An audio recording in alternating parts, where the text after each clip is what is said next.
Greetings, friends, crew member of our beloved, polluted, and unique spacecraft, which, since the last time we met, has taken 3 turns about its imaginary axis, and of course, continues creating events in full development. And after the clashes between the new powers, and the feeling that there are new conflicts to take place in the areas of influence, however, beyond the geopolitical centers of interest. This could be only my opinion, but you may agree with me. So, either way, it's Monday, and we are not part of the statistics. We are here, carrying out our duty. Our health is not the best today, but our duty is always there. And this is what we do. You're always there on that side of the screen. And this is what numbers show. We're still the first. So whatever we may be, thank you very much for allowing us to be there with you. So let us start with the dynamics that seems to be quite far and quite strange, but it shouldn't, because this is how the new powers are rearranging, and they're not playing the same games as they used to because they're emerging powers today. Unlike what the world was like after World War II and after the Cold War and after Vietnam and all of this. So with not further ado, let us start in Nigeria, and you will see why. This apparently not so important areas are today part of the headlines. Today in the planet, everything needs to be taken into consideration.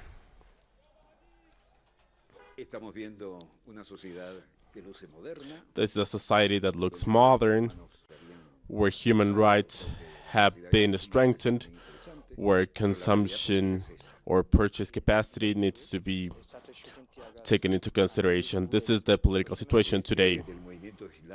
This is the Islamic movement of Nigeria. Abdullah Muhammad said, when arriving at Abia, the police not allow us to cross. They start using tear gas, and they use bullets as well. There are a lot of people who have been killed, but we're still yet to know the number of people that were killed today. I've seen 24 bodies so far, and I heard that the army has 9 bodies kept, and they also threw 9 bodies in Nagawala, a burned police vehicle that shows what is happening there. The president of the Committee on Policy, Isaac Moses, said, I am not happy with the events that are taking place. I am not happy with the government being blamed for this, but I know that we need to find a peaceful way of solving these problems. This means to free their arrested leader. We're going to try to bring them support. Many members of the Islamic movement of Nigeria, IMM, on the roads, marching with their own signs.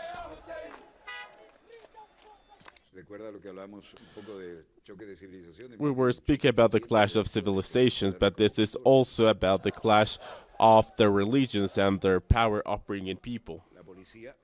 Police opened fire against the demonstrators, and they are the ones protesting today.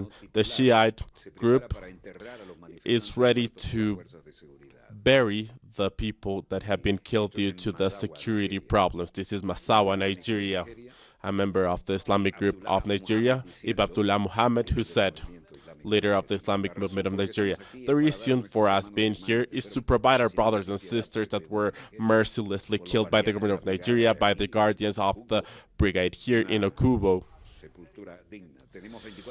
We want to bury them in a dignified way. 4 have been buried in Kefi, and we have 20 here. We will pray for them, and we will bury them with the Islamic requirements.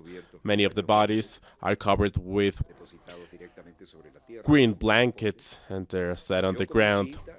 As a Shiite, today I have my death certificate because under the government, each one of us is under threat, and we could be killed any day, at any time. We are not safe.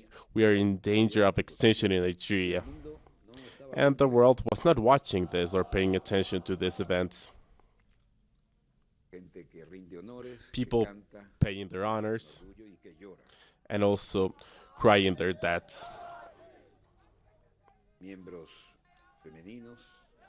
Feminine members,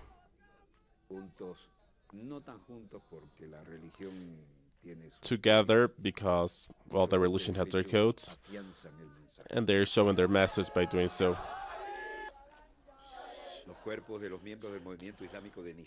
The Islamic movement of Nigeria, IMN, killed by the security forces of Nigeria, were waiting to be buried. It was supposed because the carpenter was not able to craft all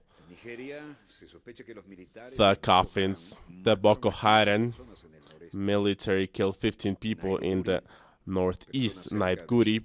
People close to the site where different houses were burned, and children who were wandering around, people walking. A lot of pain and violence that came, and we don't know why. And today this is part of the global news. This is Bulabrin Bulama, where Abbas Sadat said, honestly, we don't know if the people who are missing will return, because we all ran during this brutal attack. It was a limitless repression. Many of our children are still missing.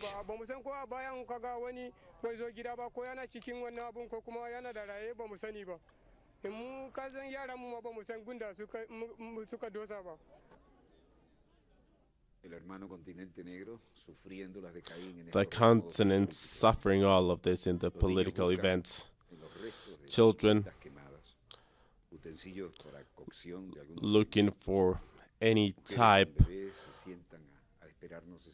of utensils in order to cook something. Women trying to think about where help could come from. The Boko Haram insurgents killed at least 15 people.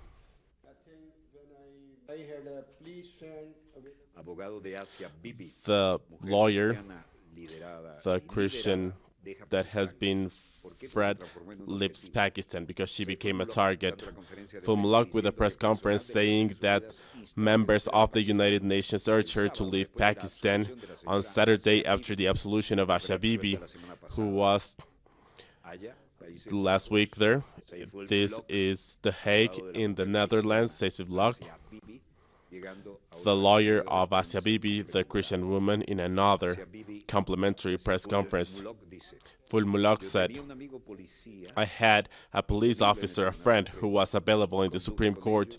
I spoke to them, and then they and the ambassadors of Europe in Islamabad helped me for 3 days, and then they put me on a plane against my own will. I said I was not going to leave the country unless Asia was freed, but nothing was carried out.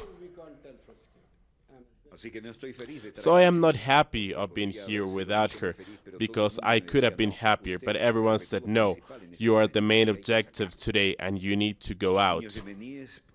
Children in Yemen, the main casualties, when the UNICEF aid is blocked.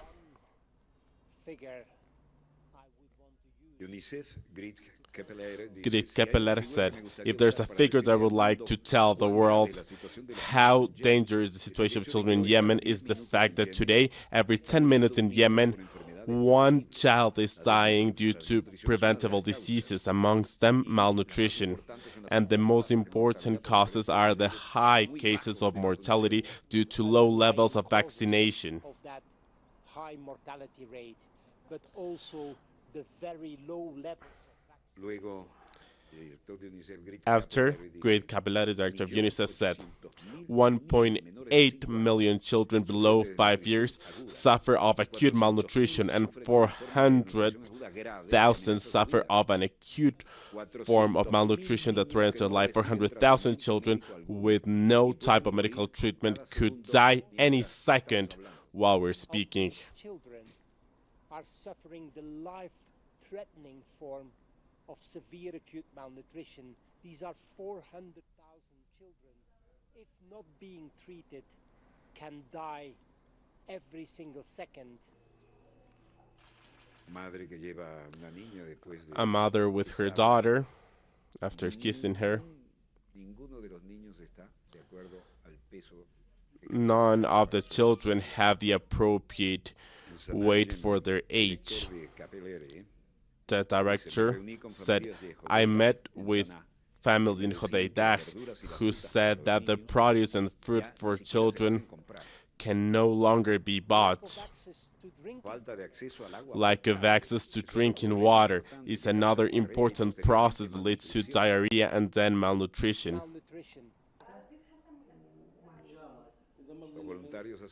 Volunteers doing what they can do with what they have. However, this is overwhelming. The dramatic condition of children today, and due to the number of children that need resources.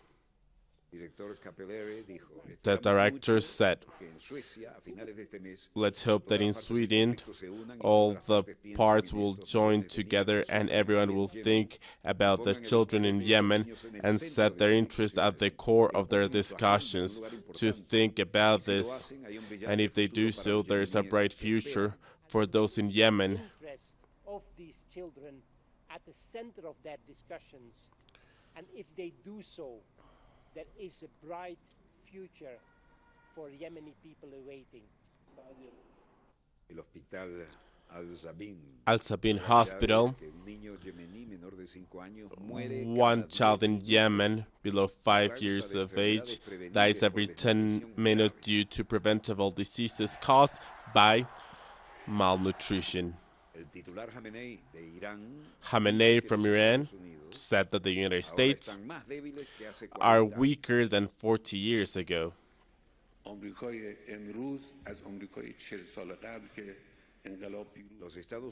The United States are weaker today than they were 40 years ago when the revolution of 1979 was victorious. The power of the United States is going down. This is the most important point. Most politicians of the world and the analysts of police affairs believe that the soft power of the United States is being destroyed.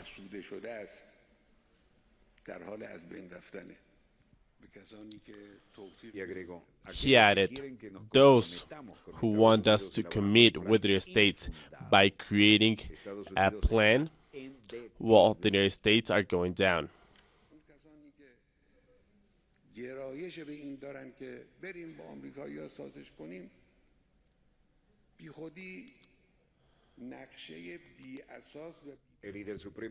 The Supreme Leader, Ayatollah Khamenei, said that the United States and the policies of President Donald Trump have faced the opposition around the world. The United States have not been able to reaffirm their power over Iran in the revolution of 1979 that overcome al-Shah with all the support of the United States and all the weaponry given. The world opposes all the decisions made by Trump, he added. Iran, 1979, the embargo of the embassy with threats for oil sanctions. Remember all the daily transmissions that we had via satellite. Flags of the United States and Israel. People gathered to commemorate the anniversary.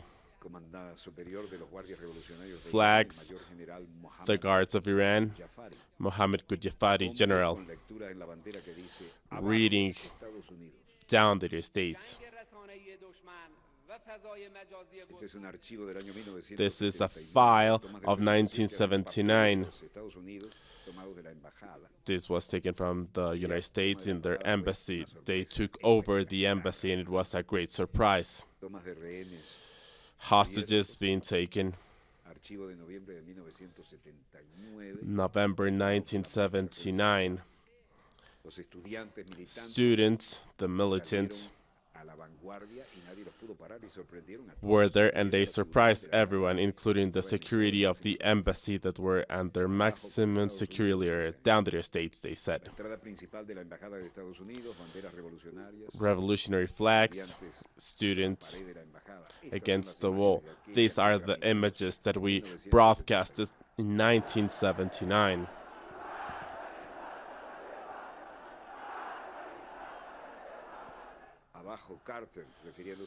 Down Carter, down Shah, speaking about their own monarch. Hostages sitting in lines, and also other hostages, followers there, showing their blessings, agreements for the bus that needed to go through the crowd of the airport of the city when the negotiation of some diplomats living in the country was carried out. This is by Germany as well. This is one of the places where they were welcomed.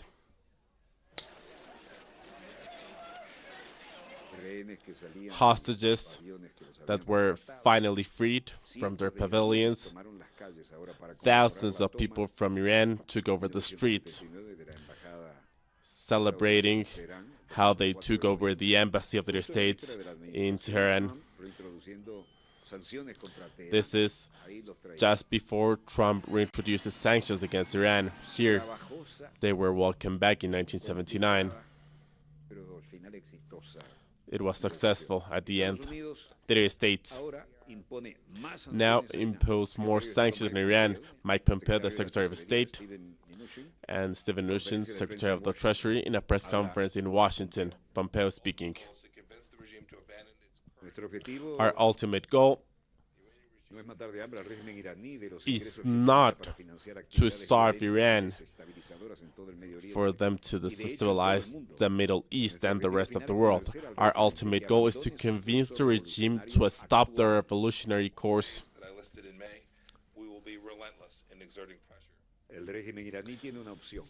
The regime can take a 180-degree turn from the illegal course of action and act as a normal country, or see how their economy falls. We hope to reach a new agreement with Iran, changing the 12 ways that I said in May, and we will be relentless in the pressure against the regime. So today we reimpose all sanctions that were previously raised in virtue of a nuclear agreement. This includes sanctions on energy, banking, building industry, navy industry. Since Trump's government came to office, there's been 19 rounds of negotiations and sanctions against Iran. These sanctions will accelerate the decline in Iran since our implementation of our strategy in May.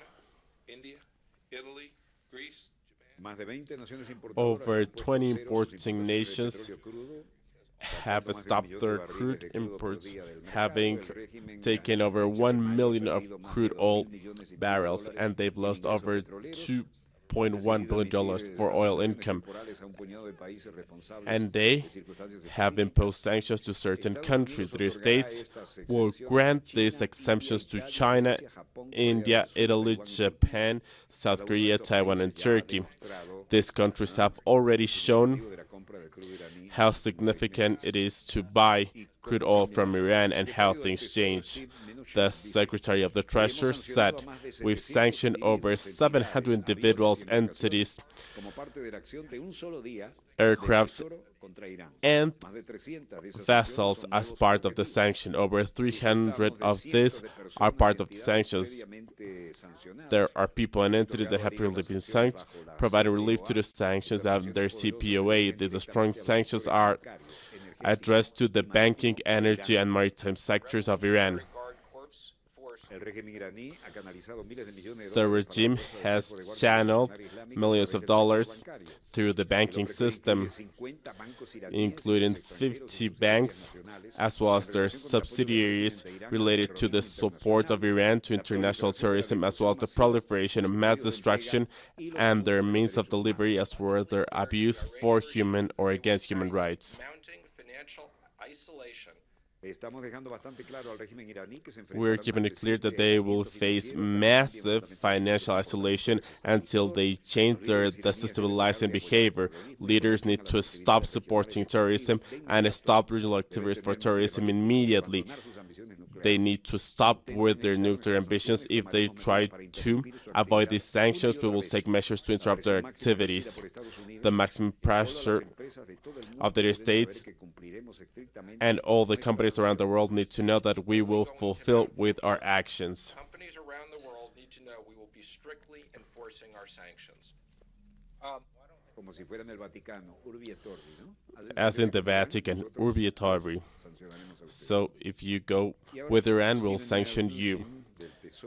And the Medusan said, I don't think that we've said that this is related to the European country that will have an exemption. I think the opposite. We hope for them to fulfill their sanctions. There are certain transactions that could be carried out, like humanitarian transactions or specific in the restricted account. Mike Pompeo said, it is completely clear that the Islamic Republic of Iran is the destabilizing force in the Middle East today. In the meantime, the chief of the guard said that Iran will endure and defeat their state. Thousands of Iranians in the streets celebrating the event that took place in 1979 of taking over the embassy, people celebrating this, down with the USA, down with Israel, victory of Islam,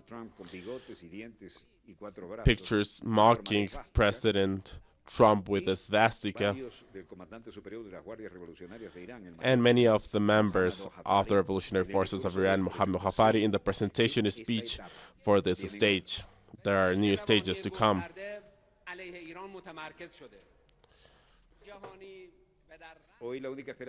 Today, the only hope of the United States for an economic war shown in Iran, all the plans for sanctions will be defeated by the continuous resistance of the people, according to Mayor Ajali Safari. Relations between the United States are tense because Washington will reintroduce long-scope sanctions for the oil and banking sectors in Iran on Monday.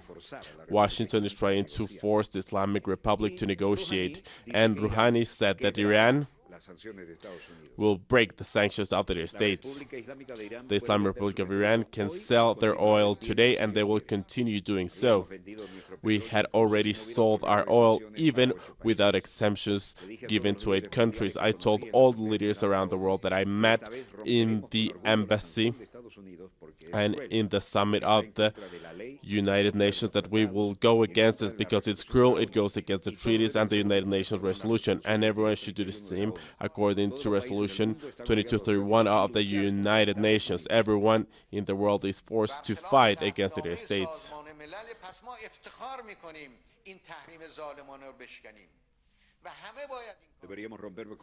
We need to stop this, and we're going to do so with the help of God, the people, and our society.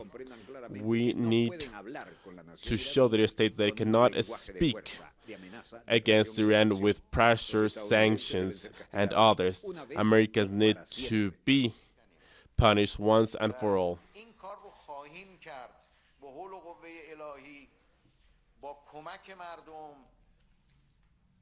و با اتحاد و وحدتی که در جامعه هست باید تفهیم کنیم.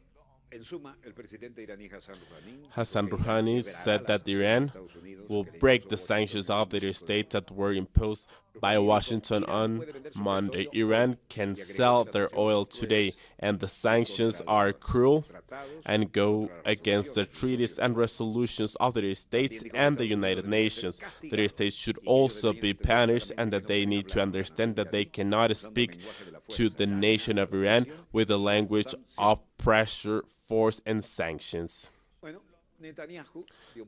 Netanyahu said that Trump made a brave decision in the United States with the sanctions against Iran. The enemy of my enemy is my friend. But there are a lot of previous meetings before this. Today, the United States, with President Trump, have imposed severe conditions on Iran, the most severe ones, with the effort of controlling and stopping. They're reducing the budget for aggressive instruments in their territory and beyond.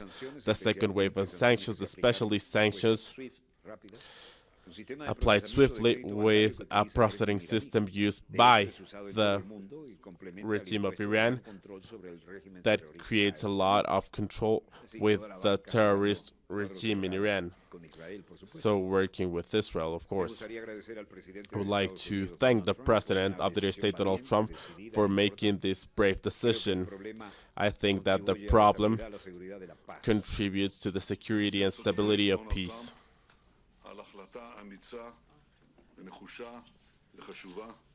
אני חושב שהדבר הזה תורם ליציבות, לביטחון ולשלום. זה נכון שיכול להיות עוד מהמורות בשטח. This is a very important day. In his press conference, I would like to once again thank President Donald Trump for his brave decision. What do we have here? The day before the elections, this is Atlanta, Georgia, where racism has a long history. A lot of signs on the grass and all the elements to show who they are with and what they are expected to do. Jennifer Long, a volunteer of Stacey Abrams, said, for wrong or for good. How we treat the immigrants who come to our country. Another volunteer for Stacey Abrams said, I am really excited. I hope that Georgia will be able to see a change. Recently, I've been disappointed by our political environment, and I want to see people like Stacey who are working for like Stacey Abrams. I'm a fan of Stacey Abrams. This is Georgia, United States, of course. A.J. Jarrett and Jimmy Jarrett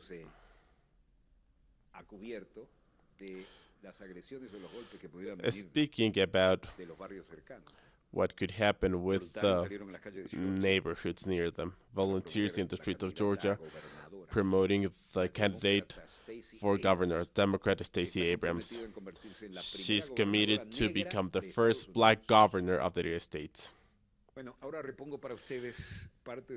Now I have a three-way interview in Dossier for Alberto González Cárdenas and Vladimir Adrianzas, friends of this show, Dossier, who speak about the very interesting topic in the borders of the south and west of the Bolivarian Republic of Venezuela.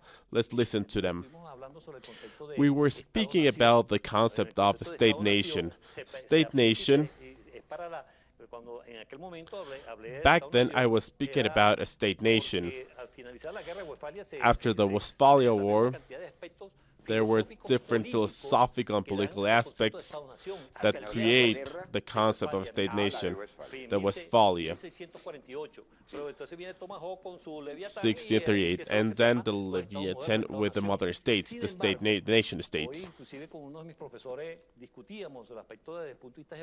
So we were speaking about this with our professors about the geopolitical event of the state nation of Colombia, of the United States. But in the case of Venezuela, and this is very clear according to the Constitution on Article number 1, that states that the Bolivarian Republic of Venezuela is free and independent and bases its moral heritage and its values of equality and peace internationally in the doctrine of Simón Bolívar, and then adds, they are unwaivable rights of the nation. They don't speak about a nation state, speak about the nation. In the Constitution of 61, they do speak about the nation. Here only about the nation without the state. Then these are unwaivable rights of the nation: the independence, sovereignty, immunity, land integrity, and national self-determination. What does it mean within the nation of Venezuela, there is a state. So we have both the state and the civil society. So we're speaking about the nation of Venezuela. This is stated in the Constitution. And we were speaking with a good friend, and he said, okay, this is clear, but we need to clarify this concept, because when I speak about the Chinese state nation, or the States, or Colombia, they speak about a nation state. However, our Constitution speaks about the nation and speak about the civil society. So you are part of the civil society, Vladimir and myself. We're all members. We're all members of the civil society. So this is something that should be clarified so that we learn and are able to work with our Constitution. The difference between nation and state nation. Okay, so let's clarify this. A state nation in Colombia, a state nation in the States, a state nation in any of the other countries of the world. And even when you speak about a state nation in different forms, we get confused, because here we bring all the concept from Westphalia to here of the mother states, but our Constitution of 1999 speaks only about a nation. So the nation of Venezuela, as a nation, has the state and the civil society, and they create the Venezuelan nation. However, in order to avoid confusions for our audience, within the nation of Venezuela, we have other nations as the Pemon, the Wanomami, the Guajira, and other indigenous communities that are also part of us. But within their nations, the state is not part. So we need to clarify this in order to work with these concepts and avoid certain confusions or mistakes. I am saying this because within the civil society, there are professors, academics that work with different concepts. And they say, okay, why are you speaking about a state nation? Because that's the truth. If we depend on Thomas Hover, who was the first one speaking about the state nation, the mother state, here we start with many topics, including the French Revolution, and we wind up with Bolivar speaking about the Bolivarian Revolution. So we're speaking about the matter that's taking place today, about what's happening to Venezuela today. So we learn, and I have some. Please, director, let's take a look at these slides. Let's take a second. I have it here. I have it here. So, what's the problem that we currently have here in Venezuela? We are facing a situation. Here we have the slides. Thank you so much. That was specifically the one I required. And here we are facing a structural problem. Let's call it like that, because there are different elements that are part of this problem. But there are specifically about capitalism against 21st century socialism. There are two different models that today are clashing. A capitalistic model with Adam Smith and The Wealth of the Nation, 1976. And then President Monroe with the Monroe Doctrine to take ownership about this. But what are the nations that we're speaking about? And then John Sullivan, who was a writer with the manifest, justifies the empowerment of nations, and even to the south of the Mississippi River. So in 1912 actually, with William Howard Tack, we were speaking about this today. He said that we are not far to see the flag of the States placed from the North Pole, going through Panama, and up to the Patagonia, single flag. What do they mean by this? That this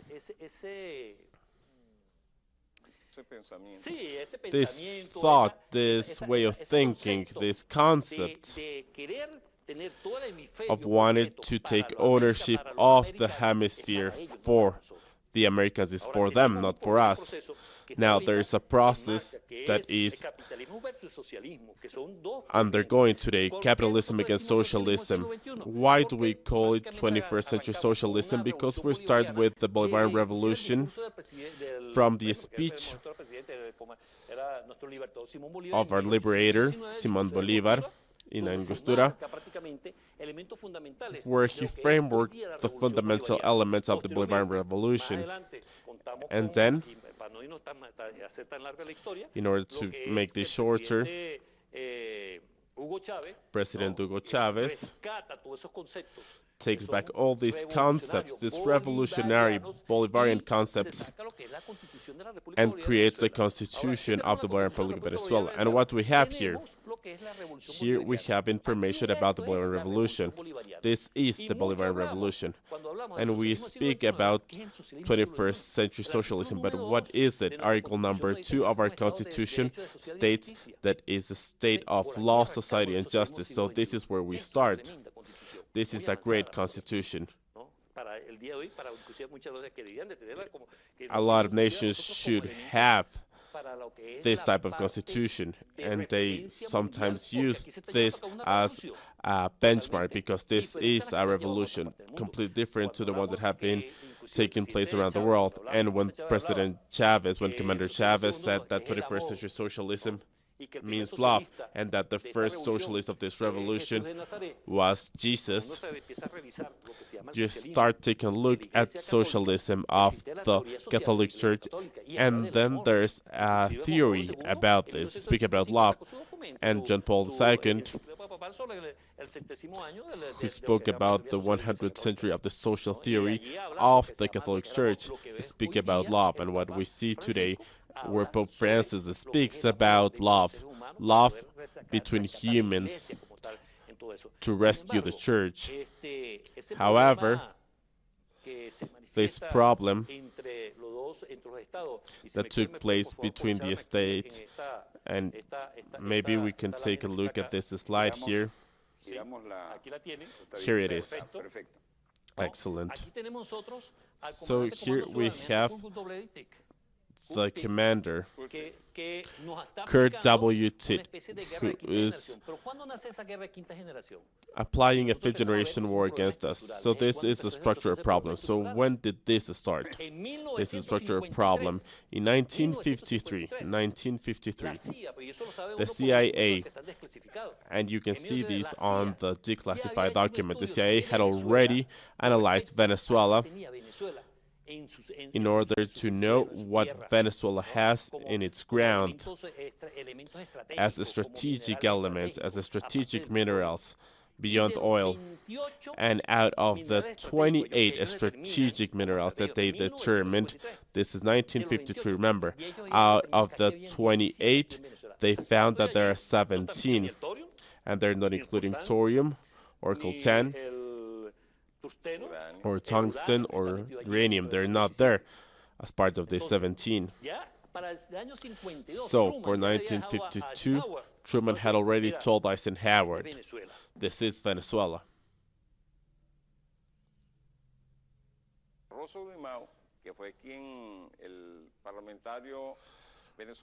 This was a member of the Parliament of Venezuela who developed this map. What's the name? Rosso Grimau. Rosso Grimau is the name. He's a member of the Parliament Latin for Venezuela. So he created this map years ago based on the creation of some information that he came about with. So this information showed that there were different bases with the CIA establishment, but his perspective was that around the Venezuelan border there were going to be some peace bases. Peace bases. Yes, peace bases. So what type of euphemism is this? This is the establishment of a belt around the border that with national and international participation, a sort of belt that would avoid any type of penetration of Colombia in a war element. So the idea was to take this perspective and use it to avoid any type of conflict. And that's why this statement was created. And this was not perfect, but there were a lot of repercussions due to this. That the map developed by Rosso Grimau is very important because it identifies with the names used throughout the continent the different establishments in Colombia that are used by their states under the framework of the occupation of this land. Because, of course, it's an occupied country. Colombia dropped their trousers with 9 bases, and they're happy of doing so. Yes, not only that, but they've also taken the role of being continental Israel in order to project the power of their state and to keep the right wing. It's a great idea of understanding, yes, continental Israel. And in order to keep the right wing of this nation, a 200-year-old nation, Pilar Córdoba, in an interview with Rafael Correa, said that they're killing people. So that's the only way how they've been able to continue in power, by killing a lot of people. And today, and since the 90s, with the creation of the guerrilla, and the Israelis trained their combat pilots. Just to say something, because if I said everything that I know, you will not have a space to speak. And the KFIR that they have are, of course, made for this. So what's the scenario to this with the internal conflict in Colombia? So how can you fight the guerrilla with the KFIR? And how do I know that the KFIR that is going to attack me is being piloted by either an Israeli or a Colombian? Either way, a KFIR jet is not good for guerrilla, of course. That's a strategic plane, of course, not a tactical plane. I'm not so familiar with the art of war as a general, but logically this makes no sense, sir. It's the French Mirage, whose blueprints they stole. They stole it, we know about this, and it was against the nation. And then they say, no. Well, I was in the factory of the KFIR. I was invited by General Saran after a discussion we had here. They allowed me to go to the cockpit of a KFIR. And it was a Mirage. And I said, yes, of course it's different. The technology that you added, of course, but it's a Mirage. The focus point here is that in this map we can demonstrate what you've been saying in your show for a while. The perspective of Paul Coverdale, who undoubtedly, in order to dominate Venezuela, Colombia needs to be occupied with the army. That's why it's an occupied country. And it's occupied with a very particular strategy, which is the fight against drugs. And it starts with Plan Colombia, and then with the Patriota plan, and then all the rest of the plans that have been crafted so far. And now there was a drill, to call it somehow. I call it a drill because in practice, ever since the agreement was signed, the peace agreement was signed in 2016, and it has not been fulfilled. Of course not, of course not. There are 300 people killed. This has been denounced by Pilar Córdoba. 300 people killed, plus all the people killed in Unión Patriótica, all the people that are missing. And she speaks about a group of elements that call our attention. Internal refugees, 7 to 8 million. Budget, the framework of the militia in full swing. And according to the numbers, there are around 43,000 people missing, but she said that there are over 4,000 and the biggest common graveyard of the world. Yes, yes. And something that really impacted me,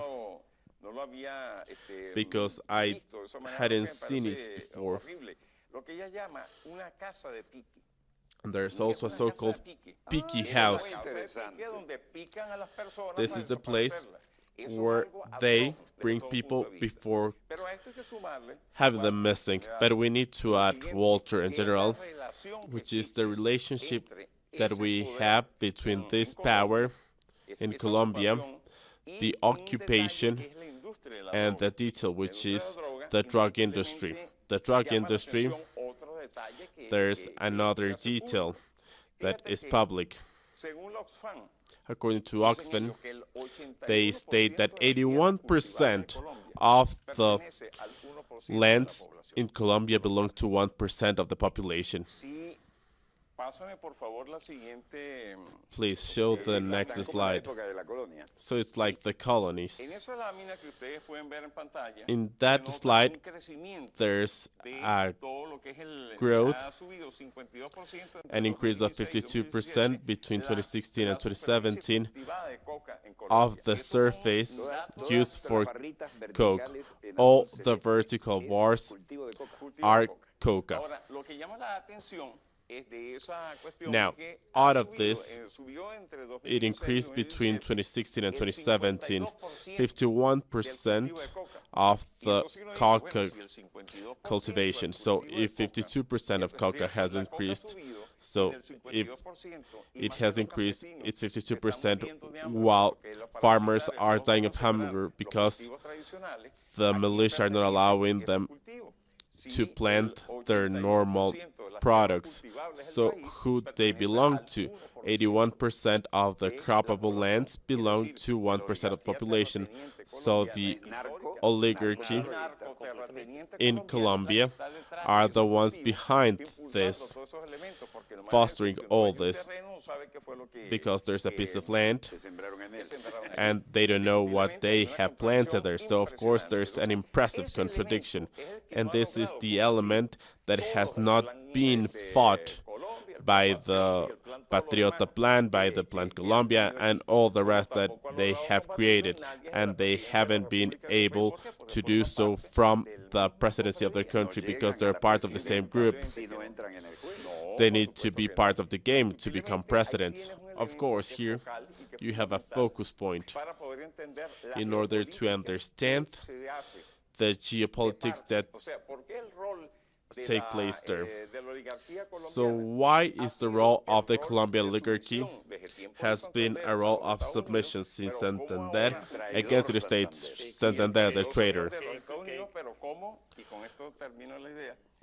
But how? How can they today, in order to continue in power, take advantage of the occupation of their territory so that they can project themselves to the continent, and specifically against the Bolivarian Republic of Venezuela? Well, here we have some information, some statements, and the Minister Padrino Lopez spoke about the reaction in the Amazonas state to the south of Venezuela, which result was unfortunately the death of 3 members of the Bolivian Guard of Venezuela, and 10 other members were wounded. Sergeant Alfredo Antonio Solano Guevara was killed, as well as Roberto Artoroc. I would like to officially acknowledge a situation that took place yesterday in the Amazonas state. A sad situation for all of us, for the people of Venezuela, for the armed forces of our country. We were attacked by armed groups of the militia that want to operate in our territory, attacked as the consequence of the apprehension of a group of people, 9 people to be accurate, which took place in the Escondido 3 neighborhood of the parish Girón Tobar, in the Atures municipality of the Amazonas state. This is where we apprehended these 9 people who were bearing weapons, pistols, guns, a facsimile as well. They also had one, as well as a fragmentation grenade. These individuals were sent to the orders of the public ministry, and this is of course what we do in our state of law. And as a retaliation, this took place during the morning, and as the retaliation around noon, yesterday, November 4th, our National Bolivarian Armed Forces, by patrolling the border in the Picatonal community and also in the municipality in Amazonas, they were ambushed and they killed 3 of the people of the Bolivarian forces, 3 soldiers, 3 youngsters of our Bolivarian forces who were killed, assassinated in this sector by this criminal group that is due to the internal war that is taking place in Colombia. We've identified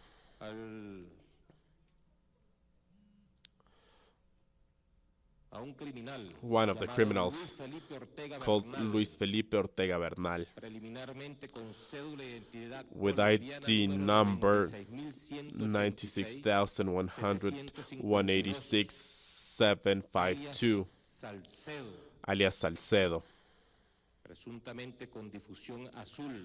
allegedly blue, wanted by the Interpol together with other 8 people.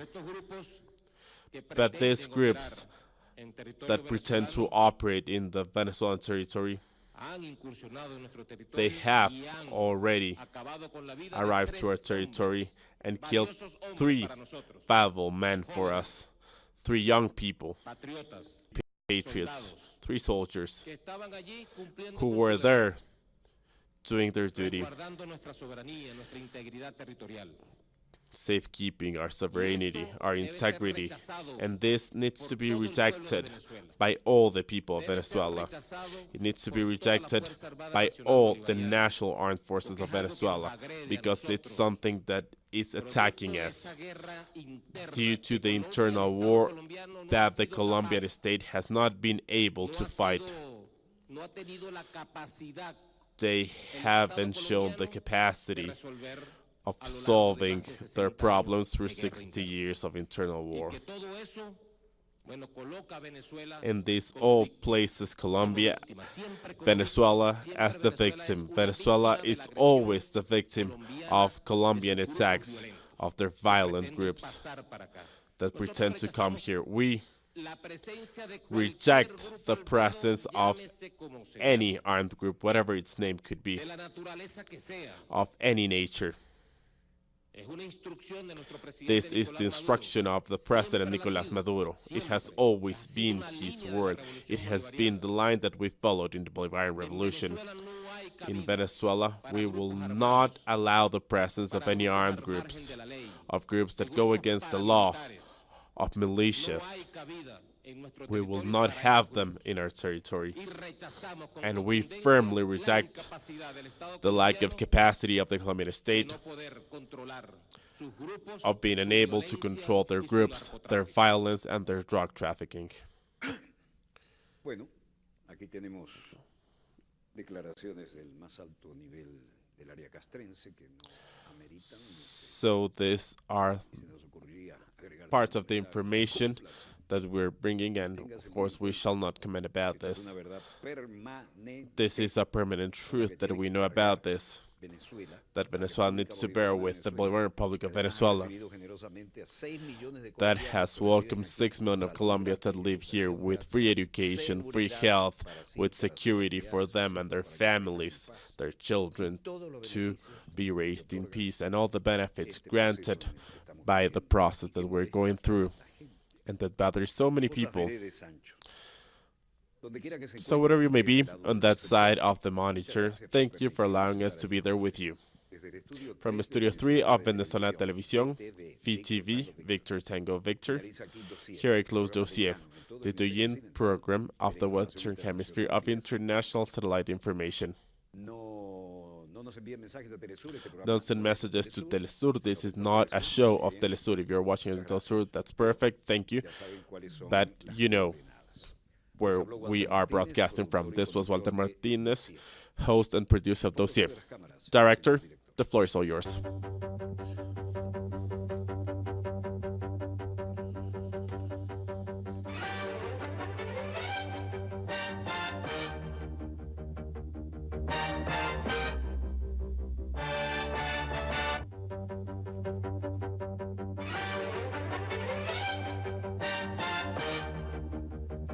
We are present at every event where our nations are staring. We believe in a new global vision, united in every broadcasting. We keep expanding our horizons and working on a closer and better communication. Now, in Grenada, Telesur, the news source from South America and the Caribbean.